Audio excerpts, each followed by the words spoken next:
Recordemos las palabras de Jesús. Recibiréis poder cuando haya venido sobre vosotros el Espíritu Santo y me seréis testigos. Una palabra que queremos hoy enfatizar particularmente, lo hemos hecho todo el año, pero hoy queremos hablar un poco más profundamente sobre ese testimonio, que es lo que nos ha llevado a hablar este año de lo que significa empoderados para testificar. Vale la pena estar recordando, por ejemplo, que de la palabra original de testigo es que proviene la palabra martirio o mártir. De hecho, la palabra como tal mártir es griego y significa testigo. Después toma esa connotación de alguien sufriendo, pero es precisamente porque los primeros testigos dieron su vida por el testimonio que entregaron. Entonces, ya se asume o se toma fuerza el verbo martirizar, por ejemplo, y que se entiende como maltratar a alguien es martirizar, pero realmente proviene es del concepto dar testimonio, ¿no? Testigo, mártir es testigo. Y hemos sido empoderados para ser mártires, en otras palabras, ¿sí? Para ser mártires.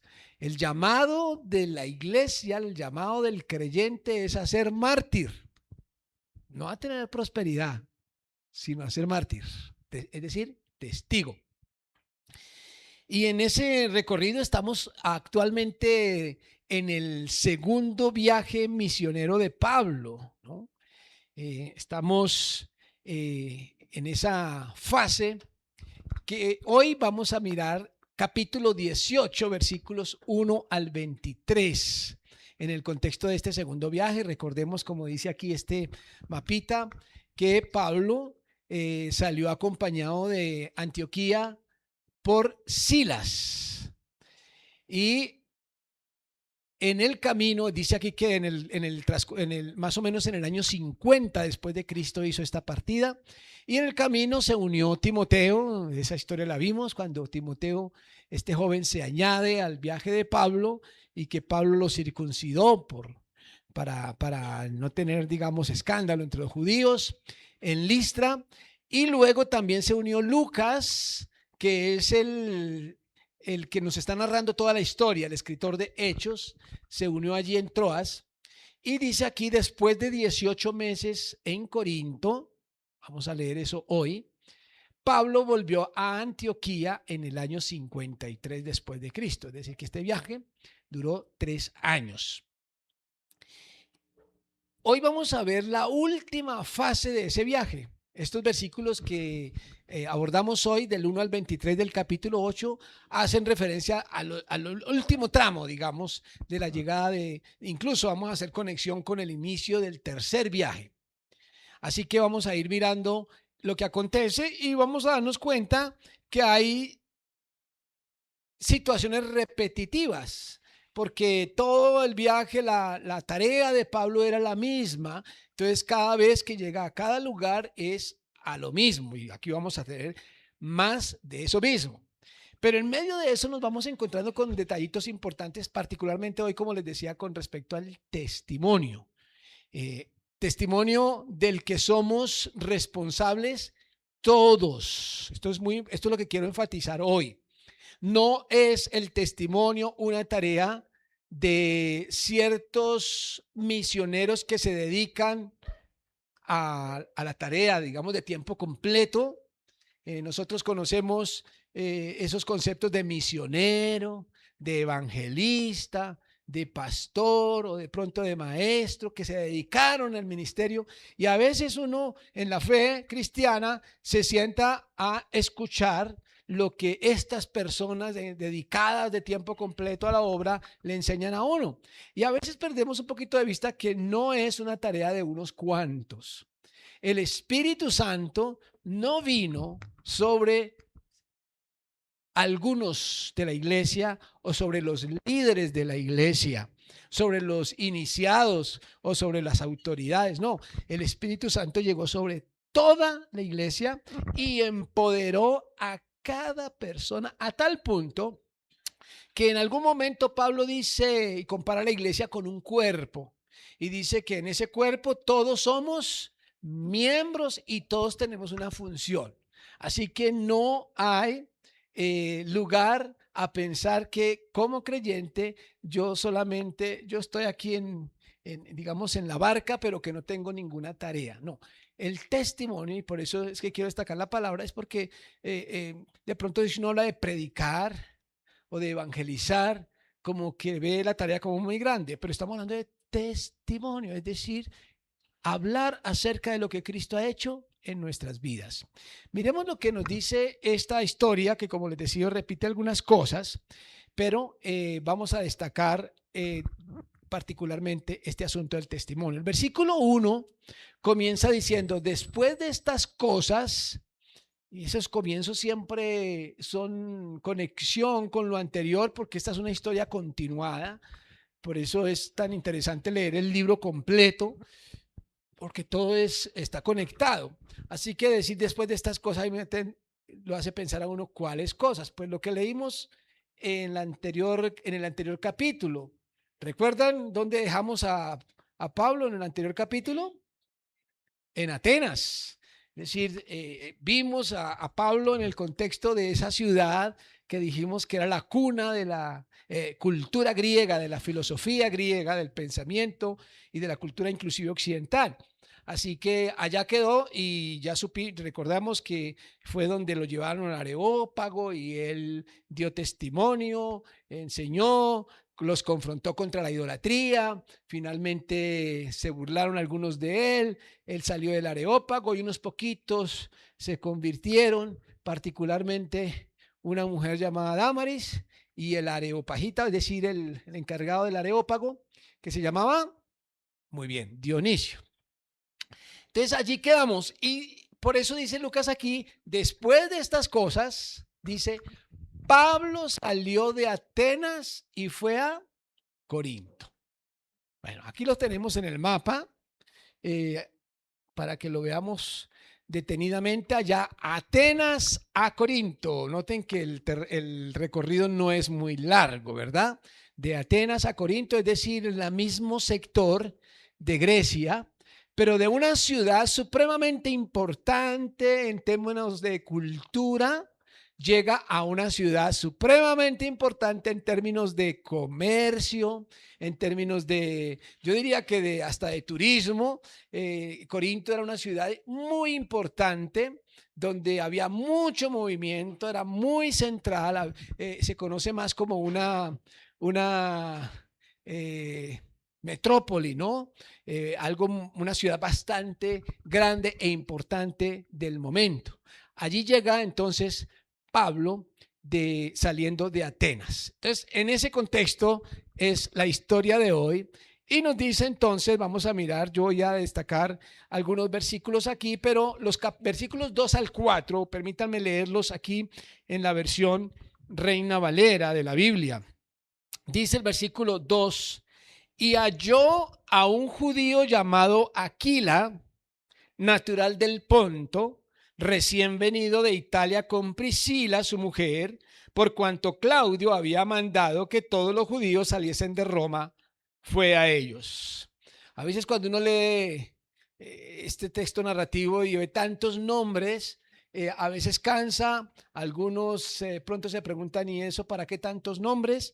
Pero lo importante de los nombres y de los lugares que se mencionan, ciudades, incluso de las fechas, todos esos datos nos dan esa garantía de que lo que Lucas está narrando es algo real, algo que sucedió, que tiene ubicación en el tiempo, que tiene ubicación geográfica, que no se trata de una mitología como la griega, sino que tiene su ubicación y hay personas con nombre propio, que incluso pueden ser corroborados por la historia también al margen de la escritura. Y aquí entonces nos habla de un hombre, en primer lugar de un hombre y una mujer o una pareja. Aquila y Priscila, que vienen del Ponto, o que son del Ponto más bien, dice, recién venido de Italia, por cuanto Claudio había mandado que todos los judíos saliesen de Roma. Es decir, había expulsado a los judíos de Roma, y por eso habían llegado a Corinto. Dice que Pablo, termina el versículo diciendo, fue a ellos, Pablo fue a ellos, y como era del mismo oficio, se quedó con ellos y trabajaban juntos con el oficio, pues el oficio de ellos era hacer tiendas. Y el versículo 4 dice, y discutía en la sinagoga todos los días de reposo y persuadía a judíos y a griegos. Una vez más, lo mismo que hemos visto, llegaba derecho ¿a dónde? A la sinagoga. ¿A buscar a quién? A judíos. ¿Para persuadirlos de qué? De que Jesús era el Cristo. Y como lo vimos la vez pasada, aquí también dice que discutía en la sinagoga y persuadía. Esos son términos que a veces suenan de una forma, digamos, peyorativa, pero realmente, como lo decíamos, era una forma de convencer por medio de los argumentos, de la lógica, ¿no? Y estamos en Grecia, donde la dialéctica es supremamente importante en ese contexto. Ellos les fascina hablar, digamos, discutir. Y en ese sentido, Pablo tenía una buena dialéctica y la capacidad de persuasión, de tal forma que dice aquí que persuadía a judíos y a griegos. Era lo que siempre solía hacer. Pero lo que quiero destacar aquí, como dice aquí en la pantalla, fue a ellos, es decir, a Aquila y Priscila, y como era del mismo oficio, se quedó con ellos y trabajaban juntos.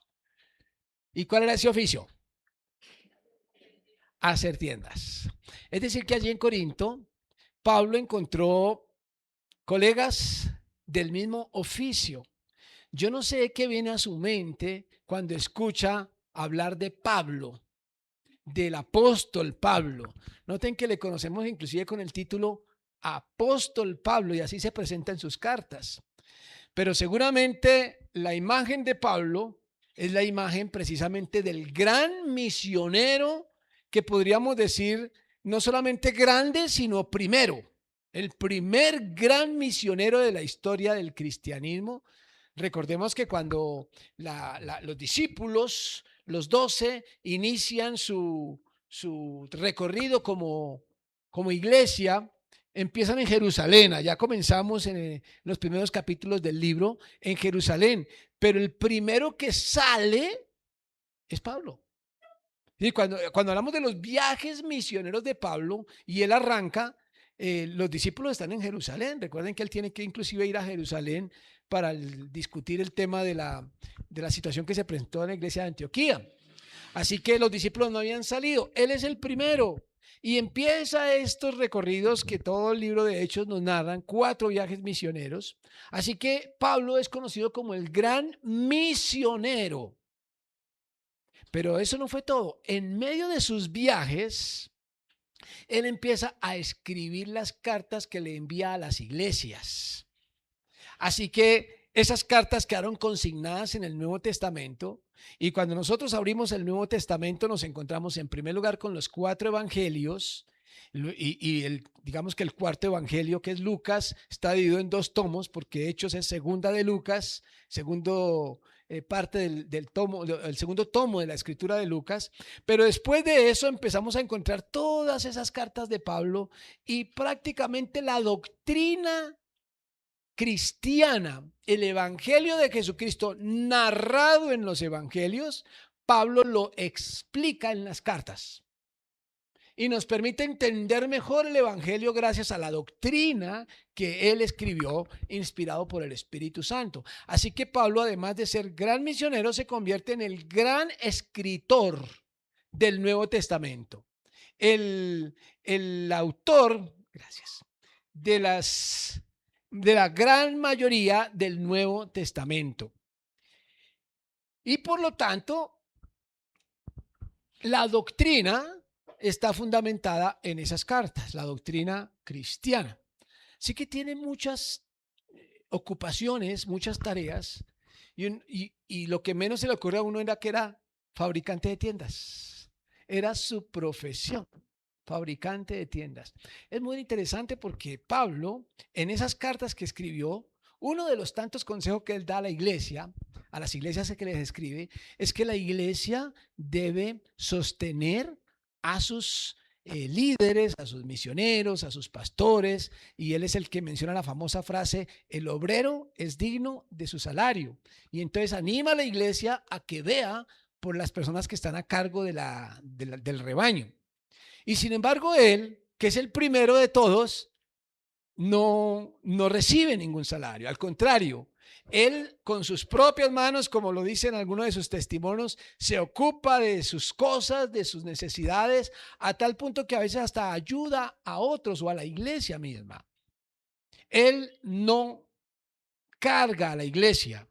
Y eso para él es como una gloria, porque dice que esa es su gloria, ¿no? No tener que cargar a la iglesia con sus necesidades, aunque cuando pasó por escasez, porque él mismo da testimonio que pasó por escasez y por necesidades, pues las iglesias muchas veces también hicieron colectas para enviarle a él.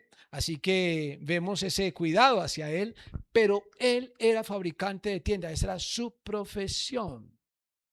¿Se puede usted imaginar cómo es posible que este hombre haya hecho tanto y sea hoy la base de nuestra fe, doctrinalmente hablando, cuando ni siquiera estaba dedicado, supuestamente, de tiempo completo a la obra? Tal vez usted se pregunta, ¿y cómo hacía? ¿Cierto? ¿Y cómo hacía?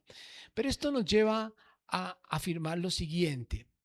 Cuando testificar de Cristo es una prioridad, ninguna ocupación es impedimento. Ninguna ocupación. La idea de que el testimonio es una tarea de unos cuantos que se dedican y que de pronto han ido al seminario, que han estudiado teología, que se han preparado y que se dedicaron a eso y que reciben un salario de la iglesia, que ellos son los encargados de, no tiene fundamento en el ejemplo de Pablo. Él es el máximo ejemplo de testigo y sin embargo él tenía una labor que hacía, un trabajo que hacía. Pero si uno se pone a mirar la vida de Pablo, ¿cuál era su prioridad? ¿Cuál era la prioridad de Pablo? ¿Las tiendas? ¿Perfeccionar su negocio? Eh, ¿Promover su negocio para poder, como muchas veces uno piensa, es que si mientras más plata yo pueda tener, pues más puedo ayudar también para el ministerio, ¿no? A veces uno piensa así. Pero a veces detrás de eso está escondido una necesidad material o una búsqueda material. Pero cuando testificar de Cristo, como en el caso de Pablo, se convirtió en la prioridad de su vida, cualquier otro impedimento o cualquier otra ocupación que haya en la vida, perfecto, pero no va a impedir que yo me dedique o que yo, donde quiera que esté, lo más importante sea no perder mi identidad. ¿Qué soy? Yo soy un testigo.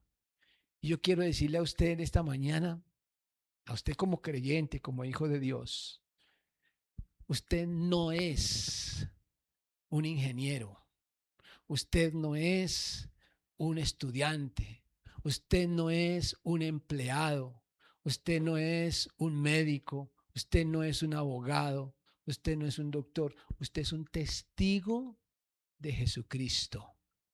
Lo otro son herramientas que Dios le ha dado para que ejerza su tarea de testigo de Jesucristo. Y usted no puede permitir que nada, ninguna profesión, ni ocupación, ni tarea le impida ser testigo de Jesucristo. Eso se cumple cuando eso es una prioridad y no simplemente algo más. Porque uno puede tener una prioridad en la vida aparte de ser testigo, es decir, que el testimonio se convierte en algo secundario, algo que también puedo hacer y de vez en cuando, y me gusta hacerlo, ¿no? He tenido la oportunidad de estar en algunas universidades católicas y, bueno, cristianas también, enseñando los idiomas bíblicos, y es interesante que la mayoría de estudiantes que he tenido son profesionales en algún área.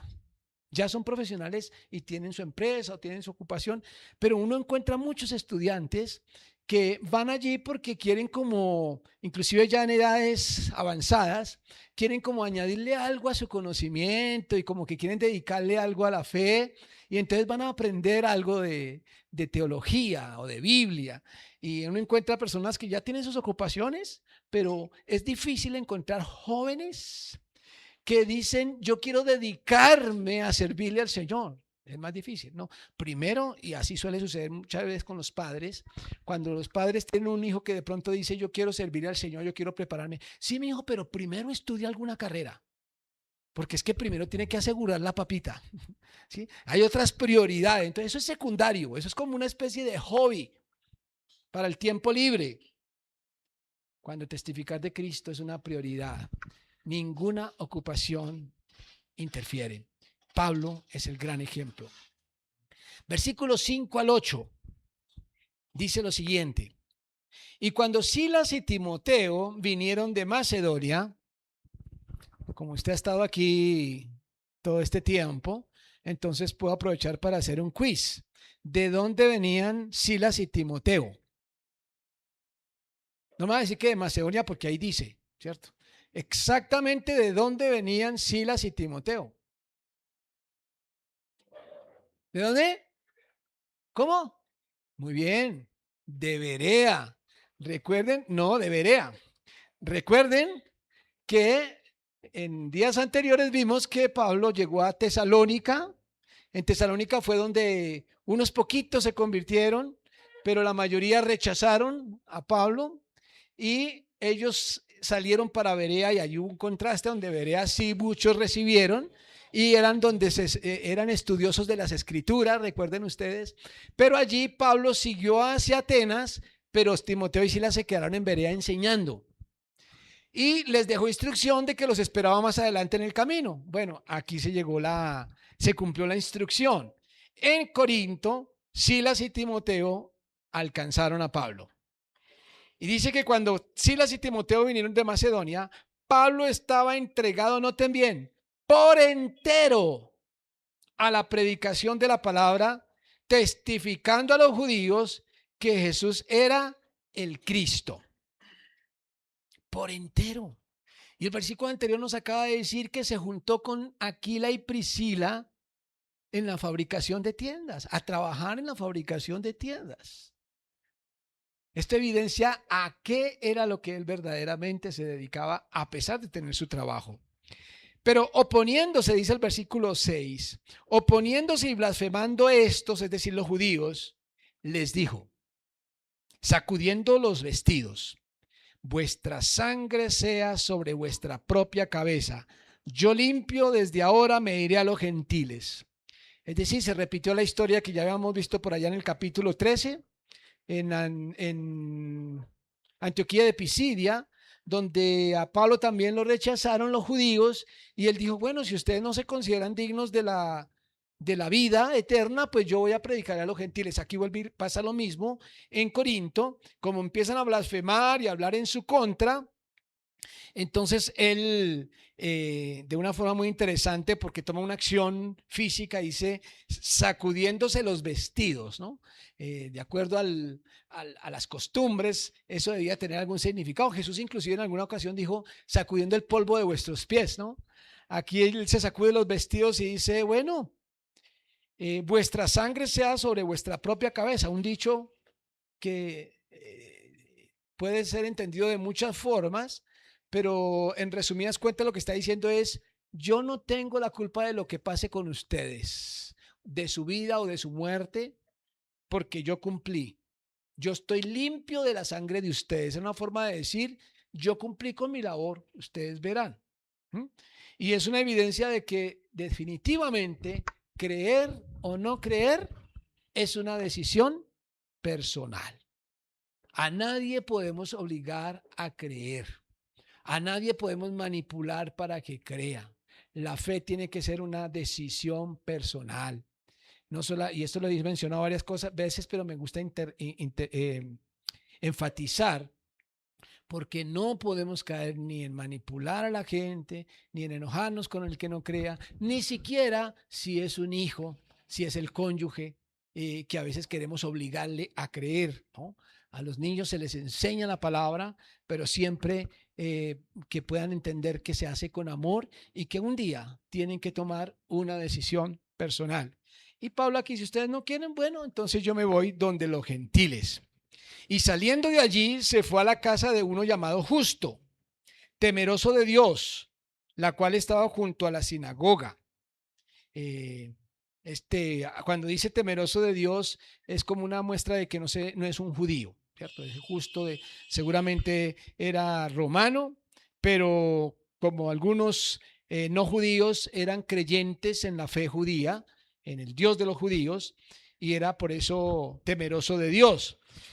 Le brindó hospedaje a Pablo cerca a la sinagoga y allí se fue él a vivir. Y dice el versículo 8, y Crispo, más nombres para su colección, y Crispo, el principal de la sinagoga, noten bien, creyó en el Señor con toda su casa y muchos de los corintios oyendo creían y eran bautizados.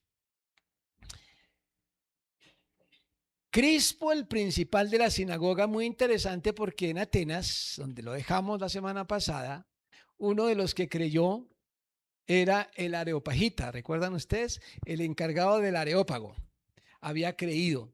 Ahora nos encontramos con el encargado de la sinagoga, el principal de la sinagoga, también creyó. Y dice que creyó con toda su casa, es decir, con su familia. Esto es una afirmación muy eh, bonita si tenemos en cuenta que el proyecto de Dios no es individualista. Dios quiere salvar la familia. Y en este caso, la familia de eh, Crispo también aceptó a Jesucristo. No es como algunos de pronto piensan, basados en el capítulo 16, donde al carcelero le dijeron, cree en el Señor Jesucristo y serás salvo tú y tu casa, de manera como indirecta, si alguien cree, toda la casa se va a salvar, como por arte de magia. No, cuando una persona cree en Jesucristo, acepta el Evangelio de Jesucristo, se convierte en el canal a través del cual toda la casa puede creer. Cualquier persona, joven, adulto, hombre, mujer, papá, mamá, hermano, que crea, él es un instrumento para que el resto de la casa crea. Hay algunas cosas que hemos visto en la historia, digamos en la experiencia de iglesia. Puedo decir que es muy común ver que algunas mujeres que creen duran a veces mucho tiempo en la iglesia, creyendo, fieles, buscando de Dios, pero que a veces duran mucho tiempo solas en la iglesia, que nadie les acompaña de la casa. Mientras que es muy interesante ver que cuando un hombre acepta a Jesucristo, generalmente tiene una fuerza mayor para arrastrar al resto de la casa, a su esposa, a sus hijos. Es algo cultural, pero es muy interesante ver esa fuerza. Y esto lo vemos aquí tanto en la cárcel, el carcelero en el capítulo 16, como en el caso de Crispo también, que toda su casa también creyó. Pero además dice que muchos de los corintios, oyendo, creían y eran bautizados. Y quiero que nos detengamos a mirar este orden. Oyendo, creían y eran bautizados. Y quiero aquí eh, que veamos este proceso porque tiene que ver con una convicción personal entendible, es decir, oyendo. No fue que creyeron ciegamente, sino que escucharon, les convenció, por eso habla de la persuasión, eran persuadidos. Entonces, como entendían el mensaje, no era que estaban emocionados o en un éxtasis y entonces recibieron algo, no, sino que entendieron, creyeron y entonces dice que eran bautizados. Y quiero enfatizar este tema del bautismo. Ayer estuvimos con un grupo aquí hablando del bautismo precisamente, y vemos que a veces hay algunos conceptos del bautismo tradicionales como iglesia cristiana, pero que realmente no tienen fundamento bíblico. Yo crecí desde pequeño en una iglesia cristiana Y siempre que se hablaba del bautismo y siempre que yo escuché y cuando yo me bauticé, yo quise obedecer a lo que la iglesia me decía y era, el bautismo es un paso de obediencia. El bautismo es un paso de obediencia. Hay que obedecer a Dios. Pero cuando miramos el Nuevo Testamento, ejemplos como esto, yo les preguntaba precisamente ayer, ¿y dónde está ese mandamiento de que nos bauticemos? ¿Dónde está el mandamiento? ¿No? La idea de mandamiento, de ley, de imposición, eso es una idea del Antiguo Testamento. ¿Sí? Hay un mandamiento de circuncidarse, por ejemplo. Es un mandamiento. ¿Pero dónde está el mandamiento de bautizarse? ¿No? El bautismo es un principio, pero es el resultado de una acción voluntaria, un acto personal donde la persona está tan convencida de su fe que dice como el etíope eunuco, después de escuchar el evangelio, dice, aquí hay agua, ¿qué impide que yo sea bautizado? Es una iniciativa de la persona. No es un dedo señalador que le dice, ¿y usted por qué no se ha bautizado? ¿Y usted por qué no se ha bautizado? No. Es una iniciativa personal, voluntaria porque ha oído y creído y entonces dice, yo quiero ser bautizado. Oyendo, creían y eran bautizados. Una iniciativa del creyente, una decisión voluntaria, pero que nos lleva precisamente a decir lo siguiente: el bautismo era el primer acto voluntario de testimonio. El primer acto voluntario, estamos enfatizando testimonio, ¿verdad? Bueno, cuando una persona recibe a Cristo, recibe el Espíritu Santo. A partir de Hechos capítulo 2, la venida del Espíritu Santo, toda persona que recibe a Cristo recibe la Trinidad. Recibe a Padre, Hijo y Espíritu Santo. Ellos son indivisibles, es un solo Dios. No hay tal de recibir a uno y después recibir al otro. No, se recibe el paquete del Evangelio completo. Por lo tanto, toda persona que recibe a Cristo ya tiene el poder para testificar. Desde el momento en que alguien recibe a Cristo ya tiene el poder para testificar. Así sea simplemente su propia experiencia personal de encuentro con Jesucristo, ya eso es testimonio.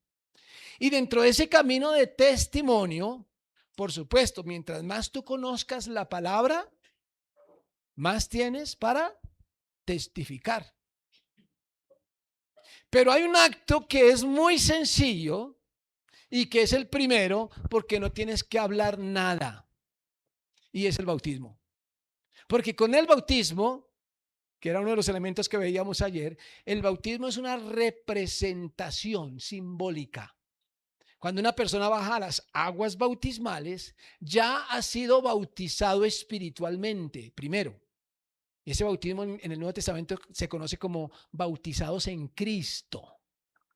Ya ha sido, ese encuentro ya se ha realizado en lo espiritual y en lo real.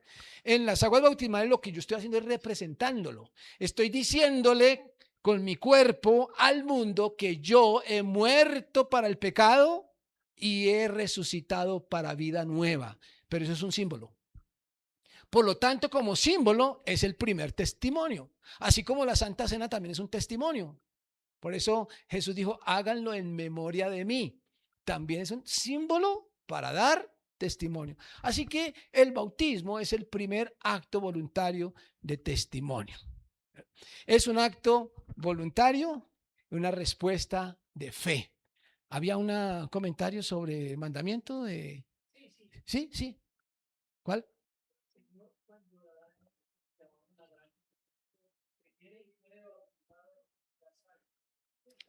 ¿Mandamiento?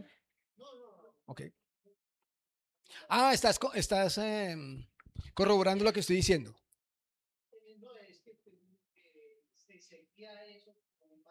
Sí.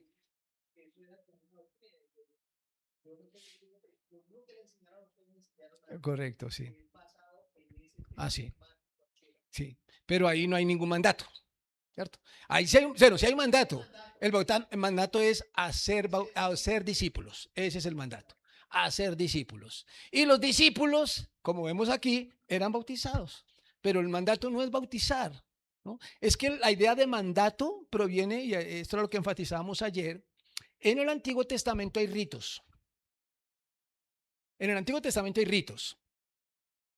Circuncisión, sábado, Pascua, panes sin levadura, todas esas cosas, todos los rituales del Antiguo Testamento. En el Nuevo Testamento también hay ritos. ¿Cuáles? Bautismo, Santa Cena. Pero en el Antiguo Testamento los ritos estaban bajo la ley. Es decir, tú tienes que, tú tienes que, tú tienes que, tú tienes que. Y el que no cumplía los mandamientos era castigado o por lo menos le caían maldiciones si no cumplía con los mandatos. En el Nuevo Testamento también hay ritos, pero no son el resultado de un dedo señalador. Tú tienes que.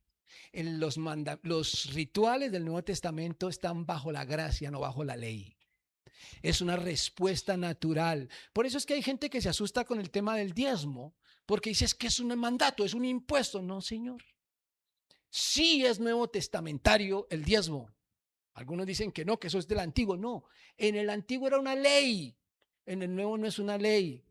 Es una acción voluntaria de gratitud. Todo lo que se hace en la fe cristiana es gratitud y fidelidad. Respuesta a la salvación, no rituales para comprar la salvación. Ningún rito garantiza o compra a Dios. A Dios no se puede comprar por medio de ritos o de diezmos o de prácticas. Lo que yo hago ritualmente es para darle gracias a Dios por lo que Él ha hecho por mí. Esta gente creía y se bautizaba como diciendo, estoy gozoso de ahora pertenecerle a Jesucristo.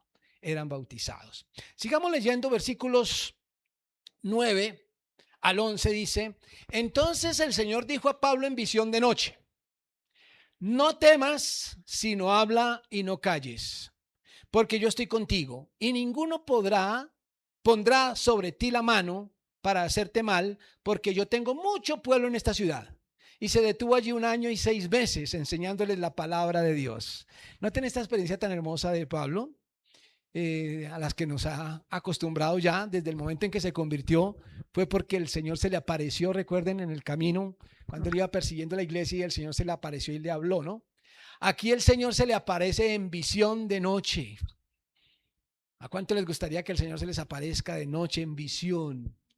Porque es en visión, no en sueños ni siquiera, ¿no? Es una visión de noche. ¿Le gustaría hablar con el Señor Jesucristo personalmente? Y usted imagínese que al Señor se le aparezca y le diga esto que le dijo a Pablo. No temas, sino habla y no calles, porque yo estoy contigo. ¿Usted qué haría? No temas. El Señor se le apareció. Yo se lo estoy diciendo aquí. Usted debe ser testigo de Jesucristo. Usted no es ingeniero, usted no es abogado, usted es testigo de Jesucristo. Pero yo no soy Jesucristo, entonces usted puede que no me crea, ¿cierto? Pero si el Señor se le aparece de noche y le dice, no temas, habla, allá en la casa, en la universidad, en el trabajo, en la calle, con esos ateos que no creen y que se burlan de su fe, vaya, hable, no tema que yo estoy con usted. Y el Señor en persona le dice a usted, ¿usted qué haría? Les da miedo decir, ¿cierto? ¿Qué miedo? Bueno, de pronto alguien diría, no, así sí, yo inmediatamente me paro y arranco a hacer lo que el Señor me diga. Es que eso sí ya es muy clarito, yo iría a hacerlo. Pues miren, déjenme decir una cosa. Jesús no se le apareció a Pablo porque Pablo estaba con los brazos cruzados y no quería ir. Lo vemos en todo el recorrido, llegando sin miedo a todas partes y con amenazas y persecución, haciendo la tarea de testigo. Así que Jesús no se le estaba apareciendo como para darle ánimo porque es que el pobre estaba con los brazos cruzados y asustado, ¿no? El Señor se apareció en medio del trabajo. Alguien dice por ahí, Dios no llama a desocupados. No, Dios da fuerzas al que está ocupado en su obra, al que le sirve y al que da testimonio a pesar del peligro. Y el Señor le dice, yo estoy contigo y vas a estar aquí porque aquí hay mucho pueblo mío en esta ciudad. Y dice que se detuvo allí 1 año y 6 meses. En todo el recorrido, ¿dónde ha estado 1 año y 6 meses? En todas partes siempre sale rapidito, por la persecución, por las situaciones, pero aquí como que el Señor le dijo, quédate quieto que aquí vas a estar un tiempito. Era como para decirle, el trabajo aquí está un poquito más largo. 18 meses estuvo en esa iglesia, que formó en esos 18 meses y que después con el tiempo él llega a escribir cartas a esta iglesia. Es más, tanto hizo el Señor en ese año y 6 meses que allí tuvo tiempo para construir tiendas, predicar la palabra y sentado en esa ciudad escribió sus primeras 2 cartas y se las envió a la iglesia que acaba de visitar, a Tesalónica. Allá donde lo sacaron corriendo, allá estableció la iglesia de Tesalónica, y en Corinto, en el año 51 aproximadamente, él escribió primera y segunda de Tesalonicenses para las iglesias de Tesalónica, enseñándoles, dice, la palabra de Dios. Cuando testificar de Cristo es prioridad, el Señor se encarga de dar seguridad. He estado enfatizando que todos tenemos la tarea. Sin embargo, cuando una persona se quiere dedicar de lleno, de tiempo completo, de pronto irse a preparar a un seminario, de pronto irse de misionero, de pronto irse a estudiar teología, qué sé yo, o hacerse cargo de una iglesia, una tarea ya de tiempo completo, uno de los temores grandes es, ¿y de qué voy a vivir? O a veces ni siquiera el temor es de la persona, sino de los padres, de los hermanos, de la familia. ¿Y con qué va a ser sostenido? ¡Qué miedo! ¿Eso sí da plata? Incluso algunos que quieren hacerlo, dedicarse, lo primero que preguntan, ¿y cuánto van a pagar?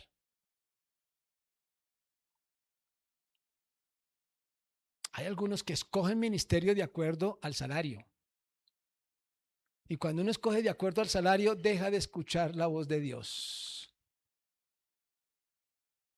Pero cuando uno escoge como prioridad dar testimonio a pesar de las dificultades, Pablo, en una de sus cartas, creo que es Filipenses, él dice, sé pasar por escasez y sé pasar por abundancia. Todo lo puedo en Cristo que me fortalece. Porque cuando testificar de Cristo es una prioridad, el Señor se encarga de todo. Aquí le está diciendo tranquilo en cuanto a las acechanzas que habían de matarlo. Pero ese seguro también tiene que ver con situación económica, con salud. El bienestar del que es llamado por Dios para el ministerio está en manos de Dios. Antes de dedicarnos a servirle al Señor, no podemos garantizar nada materialmente hablando. Esta semana nos reunimos como cuerpo pastoral con las directivas de Nuevos Horizontes y hablando sobre los misioneros y las personas que están vinculadas a Nuevos Horizontes, nos contaban precisamente que una entidad que lleva aquí 50 años o más, y la práctica es que el que se dedica o que sirve en Nuevos Horizontes no tiene un salario. Pero estábamos hablando allí con hombres que llevan años trabajando y el Señor los ha sostenido siempre. De cualquier lado viene la provisión, pero el Señor se encarga de sostener. Bueno, aquí tenemos una representante de Nuevos Horizontes también, misionera. ¿Sí o no es así la vida? No hay un salario, pero Dios siempre se encarga de los que trabajan para Él, pero también de aquellos que tienen el testimonio como prioridad, aunque tengan otras labores en las que se ocupan. Versículos 12 al 17 dice: pero siendo Galión procónsul de Acaya, los judíos se levantaron de común acuerdo contra Pablo y le llevaron al tribunal, diciendo: este persuade a los hombres a honrar a Dios contra la ley. Y al comenzar Pablo a hablar, Galión dijo a los judíos: si fuera algún agravio, algún crimen enorme, oh judíos, conforme a derecho, yo os toleraría. Pero si son cuestiones de palabras y de nombres y de vuestra ley, vedlo vosotros, porque yo no quiero ser juez de estas cosas. Y los echó del tribunal. Entonces todos los griegos, apoderándose de Sóstenes, principal de la sinagoga, lo golpeaban delante del tribunal, pero a Galión nada le daba de ello. Bueno, una historia allí, un episodio particularmente de la búsqueda de juzgar a Pablo. Y entonces lo llevan al procónsul y le levantan una calumnia, como siempre en todas partes, para ponerlo en problemas. Y bueno, dice aquí que el procónsul no les paró bolas porque cuando vio que se trataba de algo de religión, dijo, eso no tiene nada que ver conmigo, miren a ver ustedes qué hacen. Pero quiero que pongamos atención a la acusación. ¿Cuál era la acusación? Este persuade a los hombres a honrar a Dios contra la ley. Escuchen bien la acusación. No sé si usted nota algo raro ahí. Este persuade a los hombres a honrar a Dios contra la ley. ¿Cómo así? ¿Cómo así? ¿De cuál ley están hablando? ¿Por qué el procónsul no les paró bolas, como decimos nosotros? Porque estaban hablando de cuestiones religiosas, no estaban hablando de la ley romana, están hablando de la ley de Moisés, de la ley judía. Por eso el procónsul dice, eso es cuestión de ustedes, de su religión, así que conmigo no tiene nada que ver. De la acusación, o la acusación que encontramos es que Pablo estaba persuadiendo a la gente a honrar a Dios contra la ley de Moisés. ¿Acaso honrar a Dios va en contra de la ley de Moisés? ¿No es una paradoja esto? ¿Saben de dónde resulta esta paradoja? El problema para estos judíos era su celo por la ley. Y aunque eso de que Pablo estaba contra la ley era falso porque siempre lo hacían con calumnias, él en ningún momento estuvo predicando en contra de la ley. Así que esa era la mentira, pero por decir esa mentira dijeron una gran verdad. Pablo persuade a los hombres a honrar a Dios. Sí, Señor, eso era verdad. Pero a los judíos no les importaba eso, sino que estuviera Pablo atentando contra su religión, la religión judía. Ese era el gran problema en estos primeros años.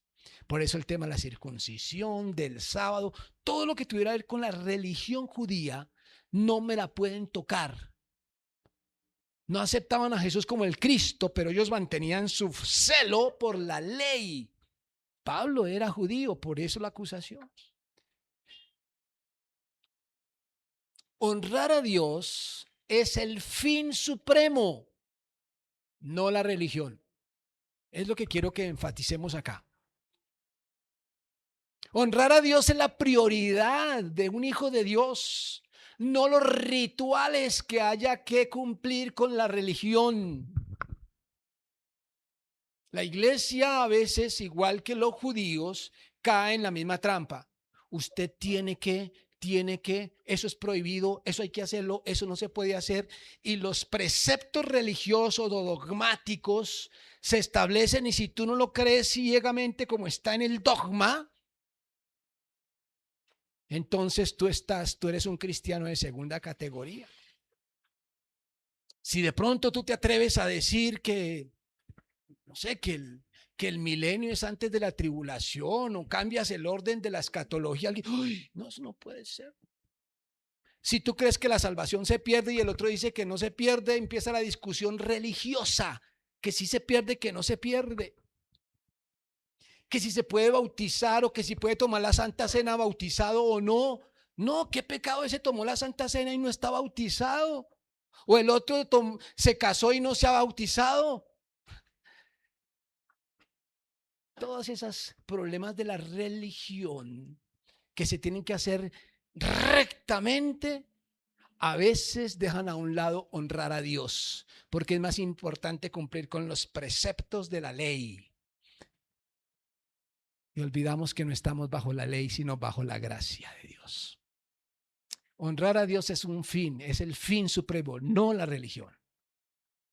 Pero cuando yo digo esto, es seguro que hay personas que se pueden sentir un poco preocupadas. De hecho, me lo han dicho algunas veces, porque dicen, no, pero es que la religión de todas formas es importante, es bueno, es válido.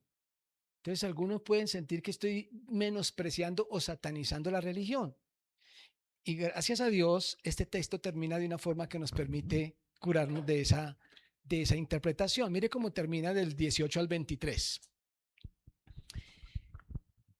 Mas Pablo, habiéndose detenido aún muchos días allí, se despidió de los hermanos y navegó a Siria, y con él Priscila y Aquila, habiéndose rapado la cabeza en Cencrea porque tenía hecho voto. Y llegó a Éfeso y los dejó allí, y entrando en la sinagoga discutía con los judíos, los cuales le rogaban que se quedase con ellos por más tiempo, mas no accedió, sino que se despidió de ellos diciendo: es necesario que en todo caso yo guarde en Jerusalén la fiesta que viene, pero otra vez volveré a vosotros si Dios quiere. Y zarpó de Éfeso. Así termina este primer viaje, este segundo viaje misionero. Y aquí ya arranca, se conecta con el arranque del tercer viaje. Pero miren cómo termina, y quiero destacar estas dos cosas. Dice: habiéndose rapado la cabeza en Cencrea porque tenía hecho voto. ¿Voto? ¿Qué es eso? Estamos hablando de Pablo, estamos hablando del Nuevo Testamento, y aquí yo veo que como que el único que ha hecho ese voto soy yo. No veo a nadie más aquí con la cabeza rapada. No, pero yo no fue por voto, a mí se me cayó solito. ¿Cómo así que voto? ¿De qué voto está hablando? ¿Dónde la iglesia enseña los votos? Ese voto de... Ah, Javier también como que... Sí, Javier también. ¿Ah? ¿Dónde está? En el Antiguo Testamento, pero Pablo ya le ha enseñado a toda la iglesia que no es exigencia ni siquiera la circuncisión, y él haciendo votos. ¿Y dónde la iglesia establece esos votos en el resto del Nuevo Testamento? ¿Por qué Pablo hace voto de nazareato, algo propio del Antiguo Testamento? Porque no es propio del Antiguo Testamento, es propio del judaísmo. Y Pablo era judío y no había dejado de ser judío. Él seguía siendo judío, él no negó su fe judía. Él practicaba los rituales del judaísmo porque era judío. Él circuncidó a Timoteo cuando lo llevó en el viaje para evitar choques con los judíos. Él no tiene problema con los rituales. Los practica como buen judío. Y luego dice el versículo 21, sino que se despidió de ellos diciendo: es necesario que en todo caso yo guarde en Jerusalén la fiesta que viene.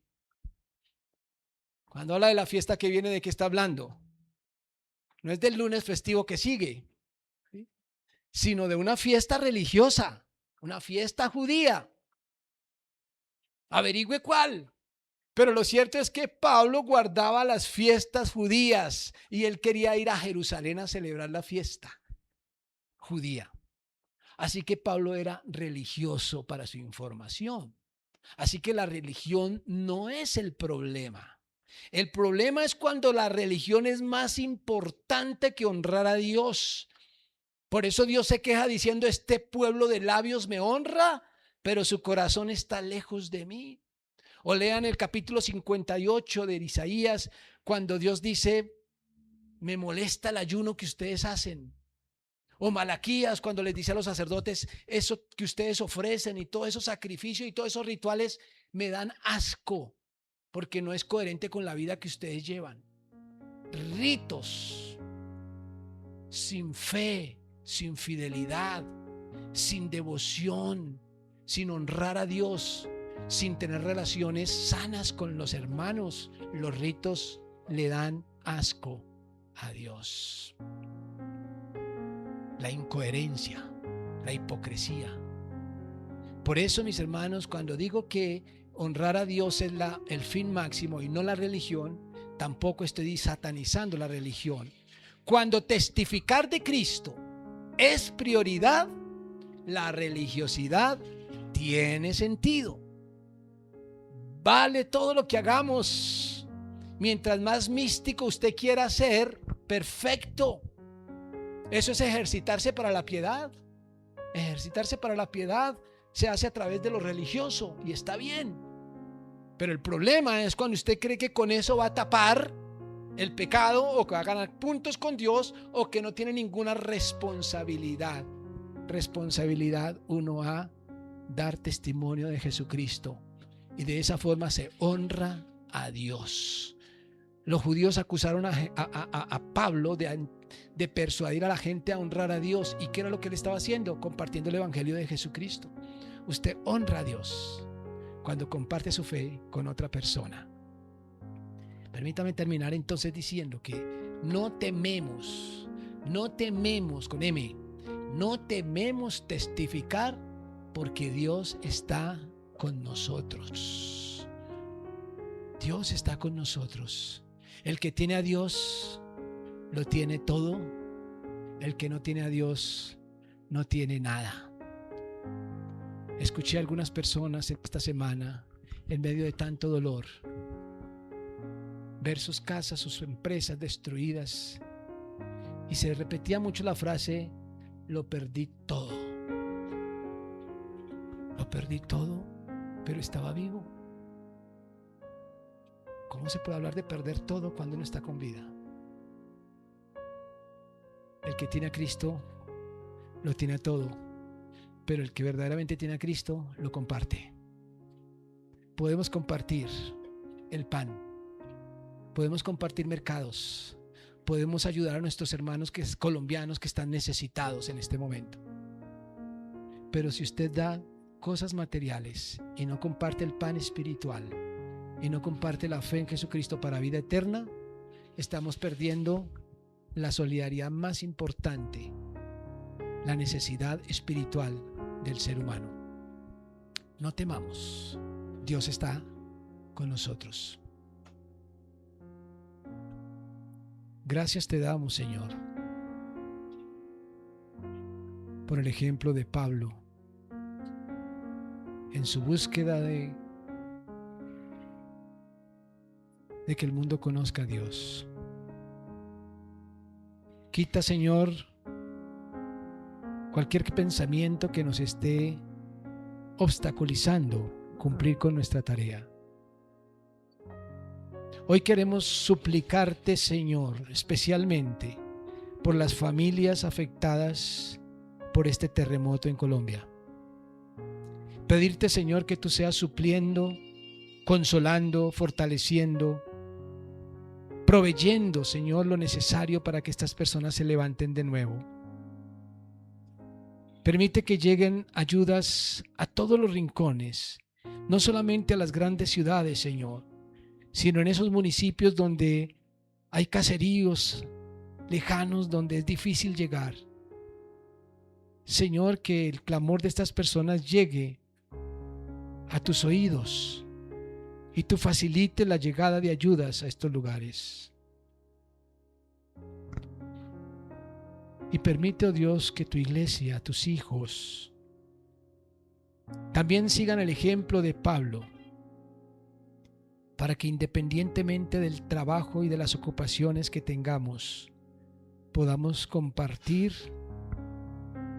el verdadero pan que descendió del cielo, a Jesucristo, para vida eterna. Te lo pedimos en el nombre de Jesucristo. Amén. Amén.